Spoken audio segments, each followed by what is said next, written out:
The Sportscast, May 16th, 2022. If you haven't yet, please subscribe in all our channels: YouTube, Twitch, Apple Podcast, and Twitter.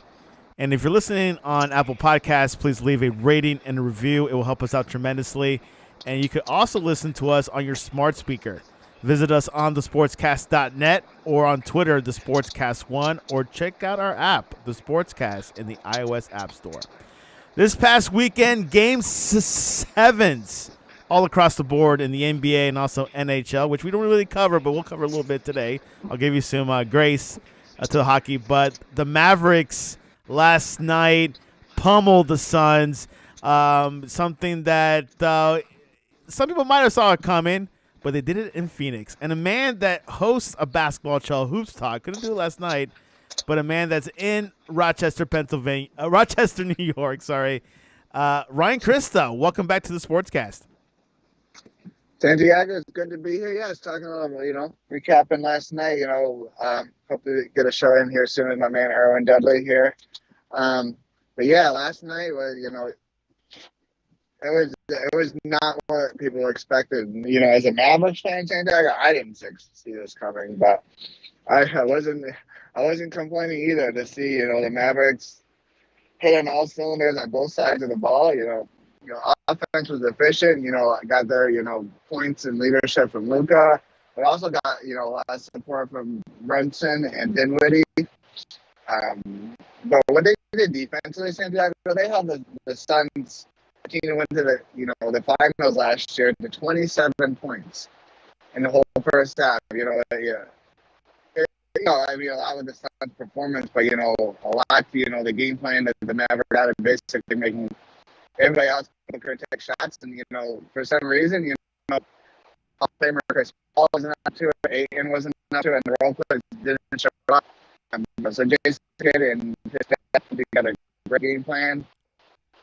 It all fell in place last night, and definitely this team has had the schedule. I think as a Mavericks fan, an NBA, fan in general, I think making it to the second round of playoffs is kind of a success for the Mavericks. But to go one step further, now making it to the conference finals, and against a team I think they can match up with in the Warriors, it's just remarkable. But a lot on the shoulders of Luka Doncic, just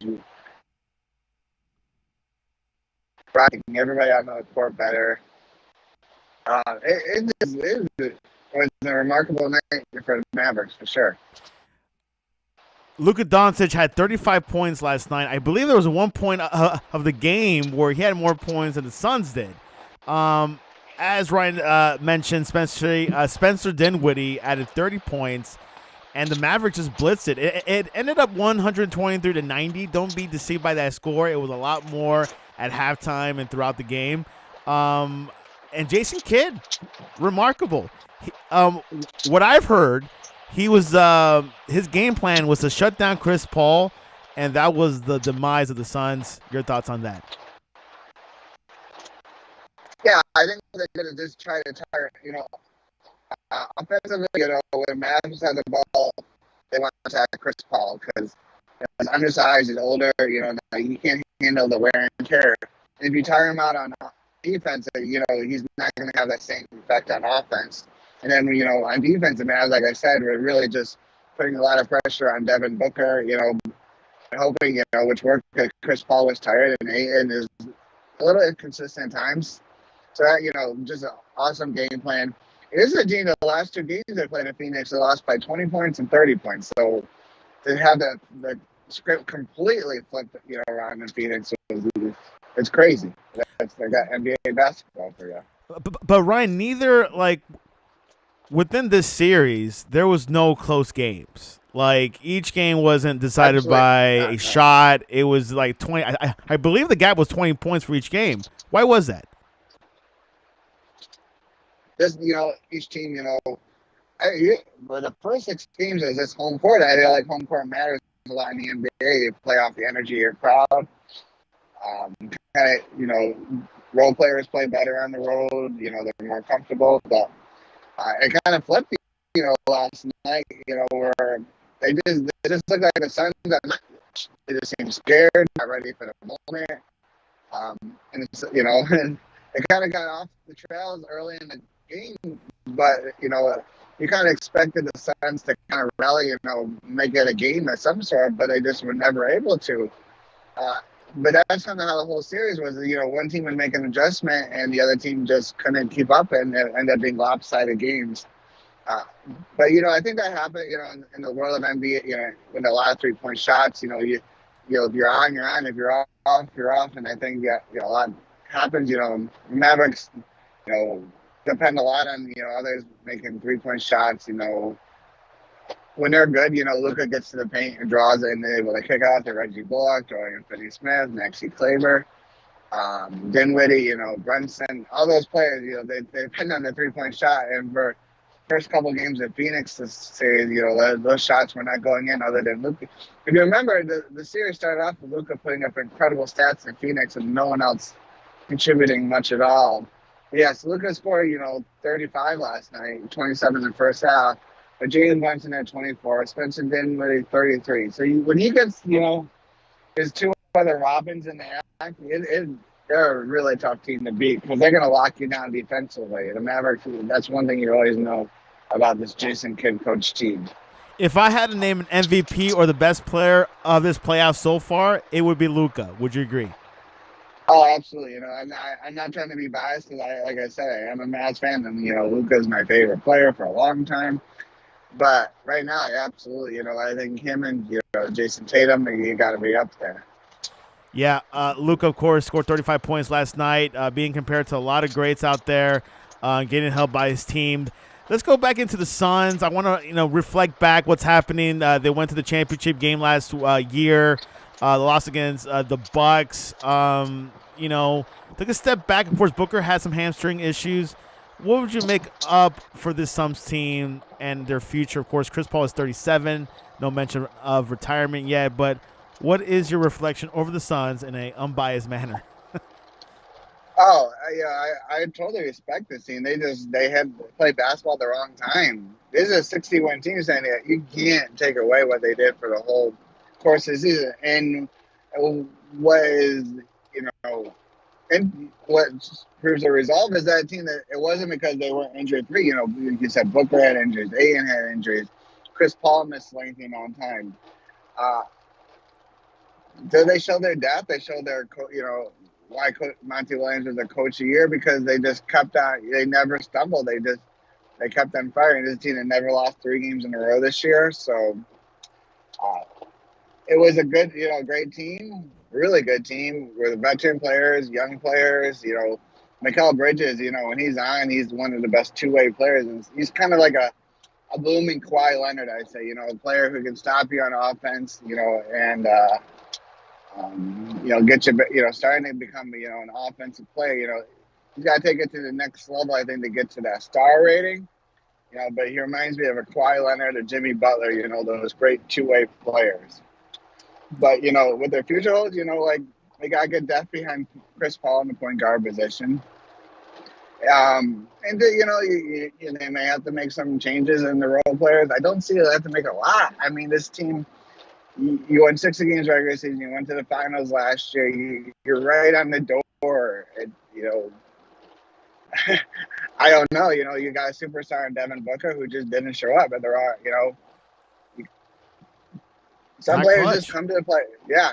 Whether, you got Chris Paul, James Harden, these players, some of them just don't, they can't be trusted in the most crucial times of the season. Yeah. And, this Suns team was predicted to go all the way. Yeah. I had them, over the Warriors. And, when the playoffs first started, I thought this team was championship bound, the way they're playing, but, I think the Pelicans kind of exposed them a little bit. And then, the Mavericks kind of used the game plan that they saw, and, the little, deeper team the Mavericks had were able to knock out the Suns. Yeah, but just tremendous game plans by Jason Kidd. And then just, the team that just keeps on getting better and better as the season goes on. Again, the Mavericks are a team that was below 500, almost halfway through the season, and now, they're 4 games away from the finals. Yeah, as Ryan mentioned, we have to give credit to the Pelicans who exposed the Suns, and that's something that maybe the Mavs saw some tape and say, okay, maybe we see something here that we can buy it. Of course, the Mavs are grinding it out with the Jazz and now with the Suns. Next, the Warriors, which we will preview towards the end of the show. Can't wait to hear what Ryan says. Let's go last night, the Boston TD Garden. It felt just like the 80s, 1980s again. The crowd came in. Celtics went over the top 109-89 against the defending champion of the Bucks, making it that this year there'll be a new champion. Grant Williams. No idea who he was. 27 points last night. Hit 7 3-pointers. Jason Tatum, 23. Ryan, it was a full trifecta. Absolutely. I was saying, not many people before this series probably knew who Grant Williams was. A player that's kind of in the shadow of Robert Williams, who is, battling, I think knee issues right now. He's kind of, is undersized, forward, He's kind of known to be able to hit a jump shot, but not at the rate he was hitting yesterday. He kind of got on the roll and just kept on letting it fly. I heard, that, during timeouts, he made a first couple, then he missed a couple and kind of shied away, and Tatum and Coach Udoka were just like, you got to keep shooting. That's the best offense we got going. And it worked, like it was a night where Jason Tatum, wasn't, Superman, but he didn't have to be. They were, what they were, they took a role player and kind of rolled off of that. But what made the Celtics great yesterday was on the defense. And when the Celtics turn it on defensively, we're talking about the Mavericks and get to the next level. But the Celtics, they swallow you up. They got long players, always got hands in the face. There's no easy shots, and in the NBA you're gonna make shots sometimes, but at 8 minutes of getting a hand in your face and being physical, it wears on you. Celtics had also Jaylen Brown with 19 points. Peyton Pritchard, 14 points. Marcus Smart, 11 points. The Bucks, wow. They definitely was all Giannis, who had 25 points, 20 rebounds, 9 assists. But he was just 3 of 11 in the paint in the second half, including 1 for the fourth quarter. Ryan, what happened to the Bucks? Like you mentioned, Samuel, they run and die on Giannis, Kind of like how the Mavericks run on Luka, the Bucks run on Giannis. He's got to be a scorer. He's got to be a playmaker. When he's not going at 100%, or being efficient, the team drops off. And you kind of saw that last night, and this is a team that's shorthanded without their second best player, and Chris Middleton. And I think, that you kind of look at that as kind of the difference in the series right now. The lack of that second tier scorer for the Bucks. But, you got to give props to the Celtics and, Coach Udoka. We talk about Coach Kidd being a rookie coach, taking his team to the conference finals. Ime Udoka, another, former player, who's kind of transformed the culture. It was this big mystery last year. Brad Stevens steps away from the coaching, joined the front office. They worked well together. They made some moves. They added depth. A move that didn't get a lot of publicity was adding Derek White from the Spurs, and then bringing back Daniel Tice. It's kind of the front court depth. Especially the injury to Robert Williams. Everything is this kind of work for the Celtics. And then I think Udoka has been able to get the most out of Jaylen Brown and Jason Tatum. Their efficiency rate is last year they took a lot of shots, and they both scored some, but they weren't efficient. This year, the efficiency rate between Jaylen Brown and Jason Tatum combined, is a big difference. They're scoring almost 1.5 points a shot, rather than a little over 1 point a shot. So that's a huge climb in efficiency. But everybody kind of buying into this team first motive. When you get that, you don't have to be the most talented team. When you got 5 players, who know their roles and and don't care about who gets the glamour and the star. stats, and that's what you got, in Boston.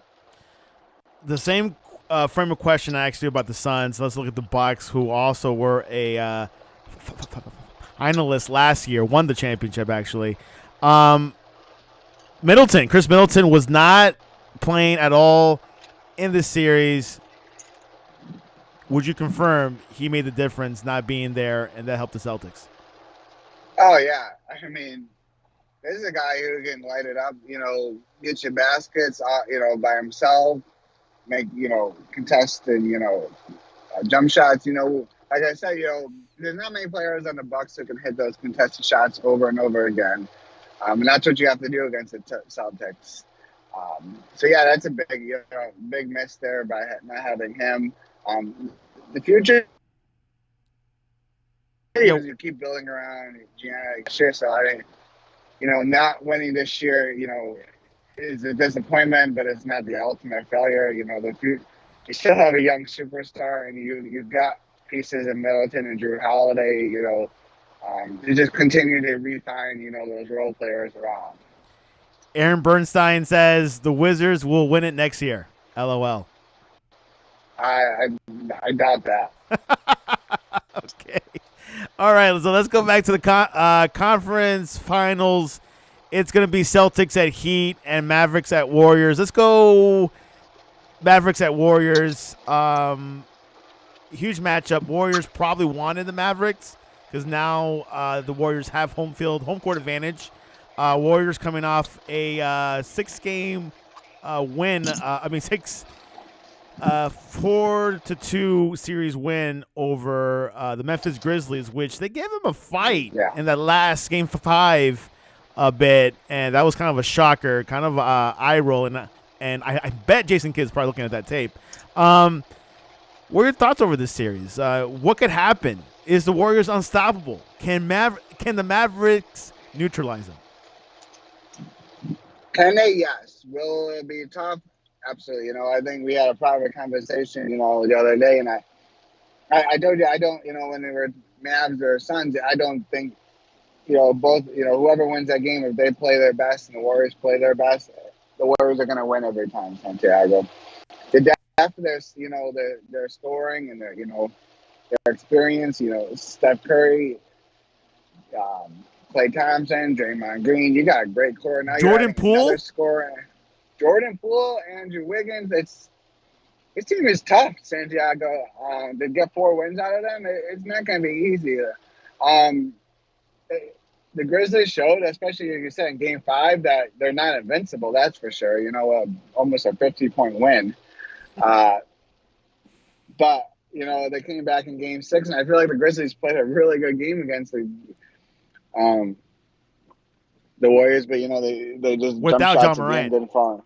Yeah, that's a whole nother story how they play really good without John Morant. Which I heard they have a good record in the regular season without him. Yeah, I mean, much props to the Grizzlies. We can talk about that in the offseason. But, the Warriors, when they're doing their thing and they're flowing, it's tough. They're getting off them. Looney the other night had over 20-something rebounds. He knows his role. Most teams are going to basically dare Draymond Green to shoot the ball, because you're a lot better when that happens. But it's going to be tough. They're going to have Luka, be at the top of his game, and he can, elevate his role players around him. The Dorian Finney-Smiths, Reggie Bullocks, and he needs his Robins, Dinwiddie and Brunson to play the game of their lives every game, but they're going to come up with a great game plan. There's no doubt, because they have all year. Once they've gotten rolling defensively, this is a tough team, but they haven't really played the Warriors when they all been healthy either. So we'll see what happens. Ryan, I had a good conversation at Starbucks yesterday with a sports journalist, actually, and which I'm going to ask this question to you. Is Steve Kerr's style of coaching more of a Greg Popovich or a Phil Jackson? I think it's a mold of both, Santiago, because he played for both. I think he is. Phil Jackson's more of a system coach. I don't think he was ever really a quote unquote players coach where he's just fun loving, but and he's not Greg Popovich where you're hard on his players to get the best out of them. I think he's just Steve Kerr. He's built a system, the way you're playing. So that's a little bit of Phil Jackson, but nothing like the way that Phil Jackson played. But at the same time, he's also expects certain things out of his team, and he's not shy, about pulling players, star players, and calling people out. So he's a little bit of both. A little bit of both, fair enough. Two championship heavyweight. Phil has more. All right, let's look at the other series, Celtics at Heat. I was going for the Celtics to play with the Heat. A little bit more easier. Giannis is tough to contain. Celtics shooting team, just like the Warriors in a way. Victor Rocho said yesterday, which I was with him, he's like, look, if we get the Celtics and we beat them, we'll be prepared for the Warriors. What are your thoughts over this series?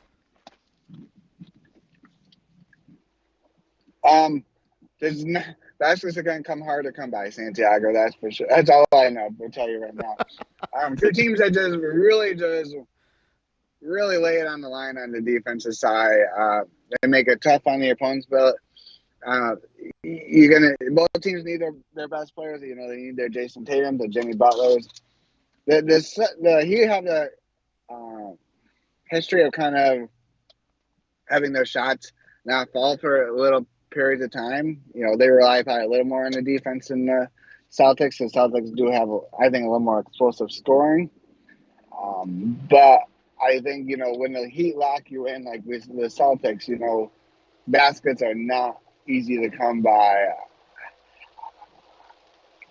I think, when, the elevation of they need to be healthy. They need Kyle Lowry to get healthy for the Heat.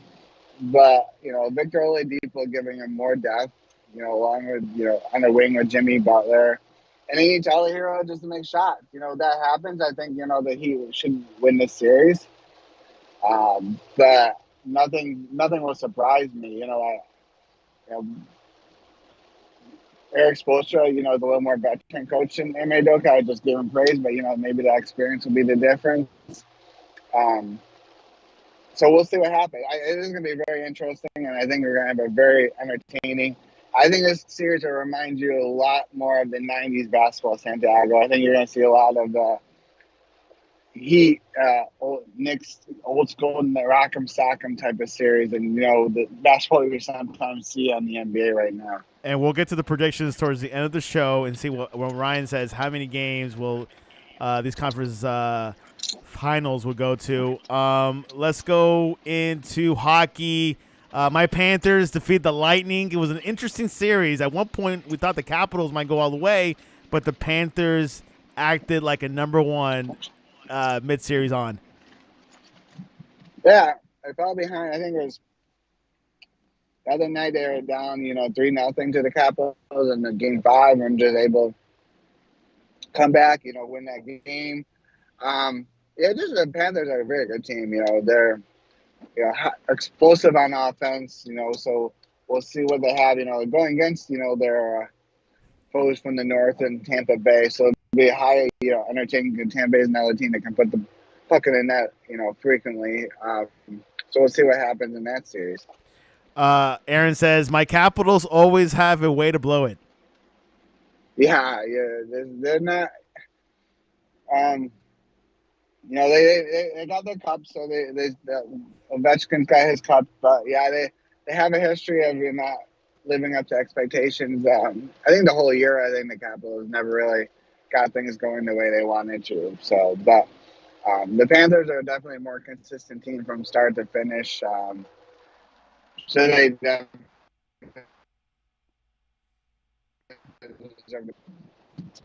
Ryan, we're almost losing you. Okay, let's look at the other series. Rangers and Penguins, pretty tight. Went down to 7 games. It was a very exciting series. Rangers won last night, 4-3. It could have been anyone's series. What were your thoughts? Tough, Santiago.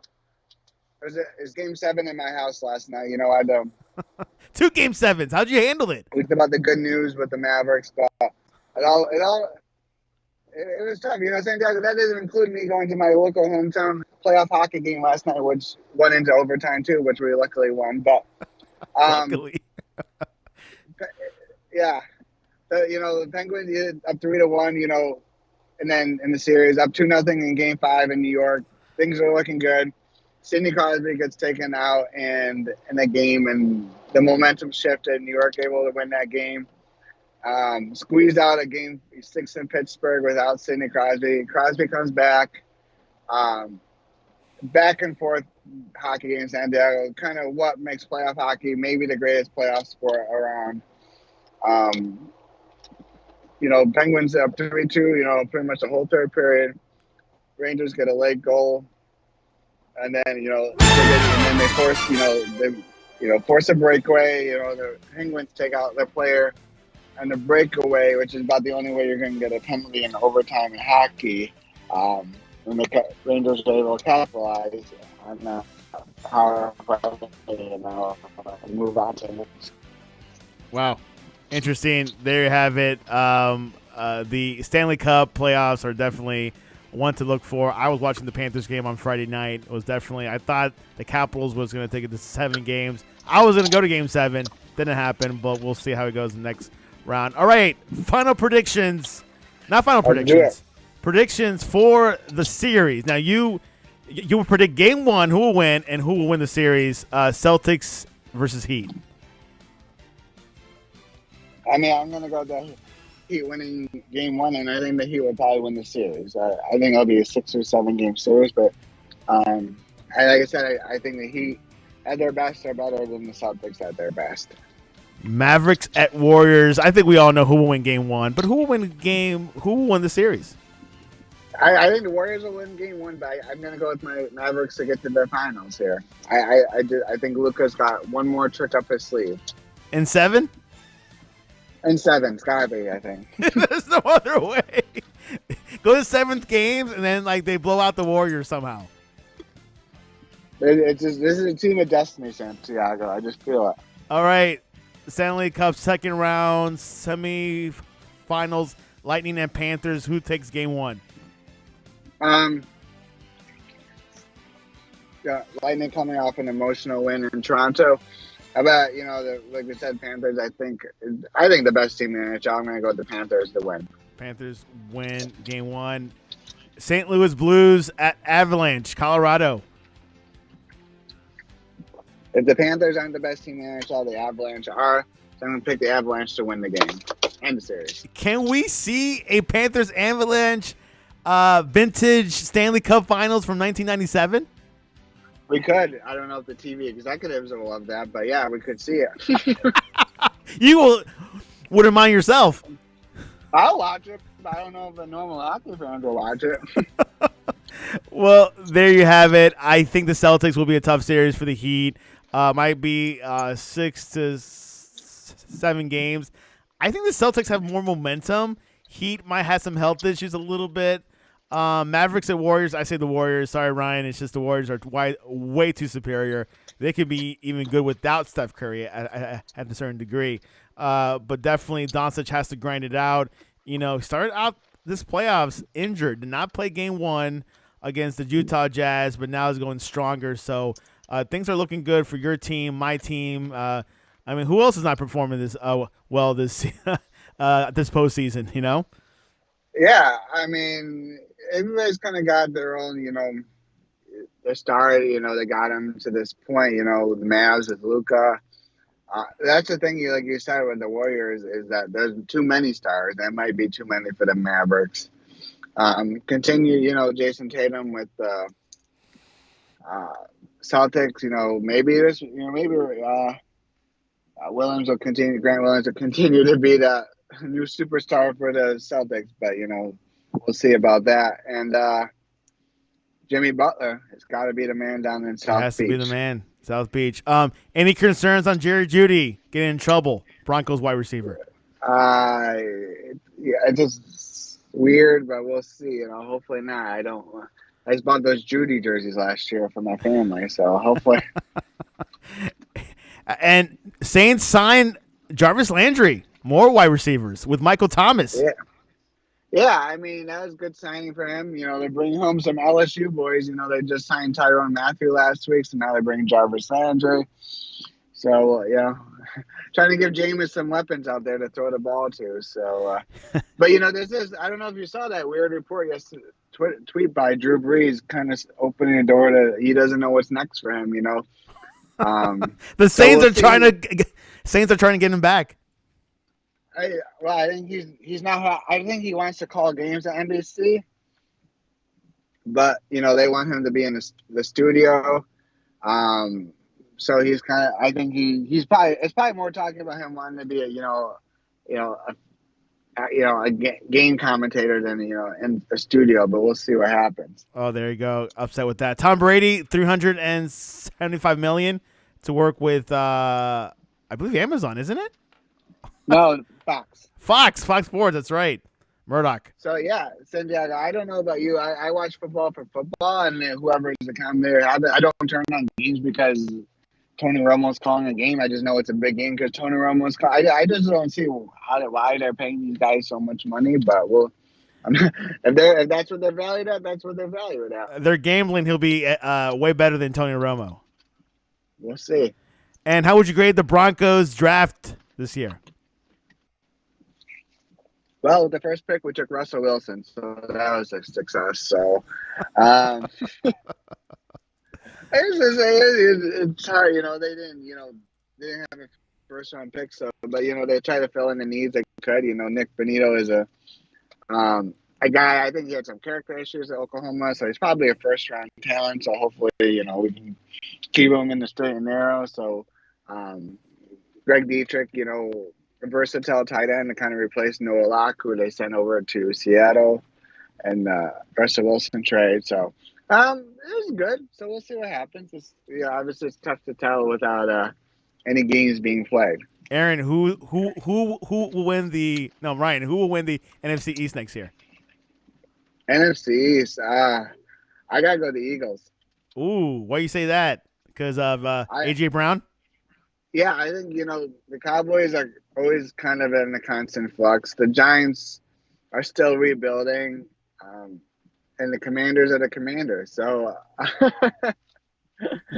I think that's why they made that trade, Santiago. I feel like they thought they had a chance to win that division, and they're going to do what it takes. Wow, so I feel like they. Go ahead. Go ahead. Finish that thought.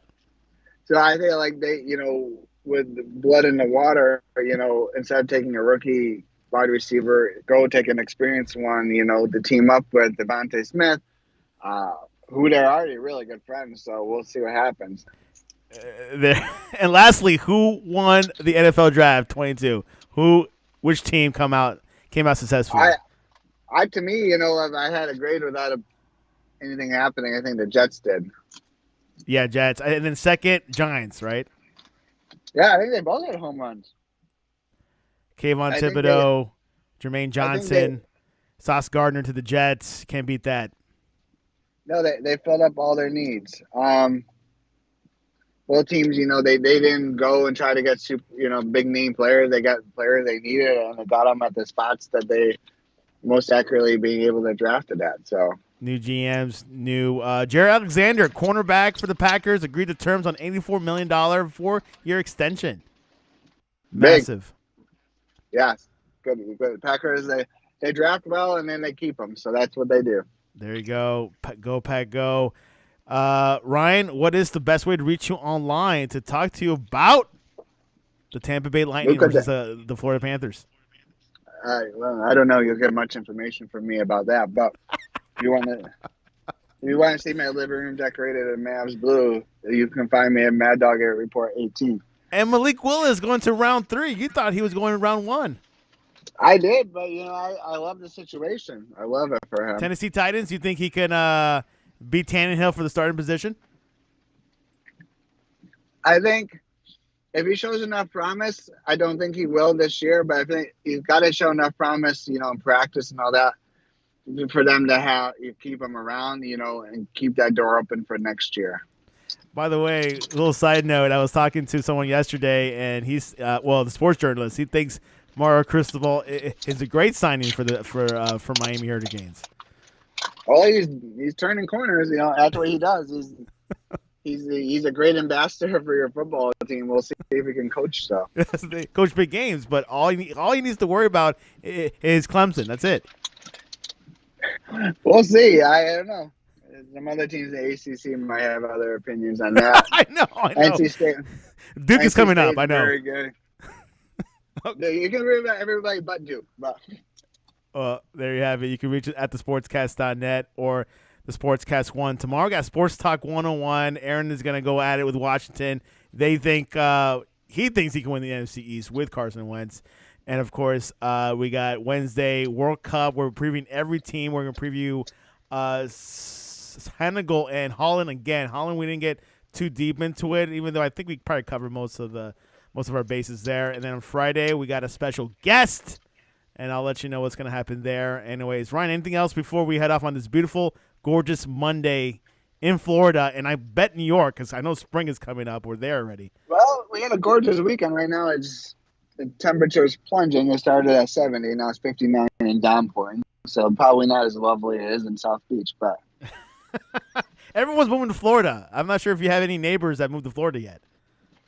Oh, my grandparents. That's about it. But. They not old people are coming. All right, Ryan.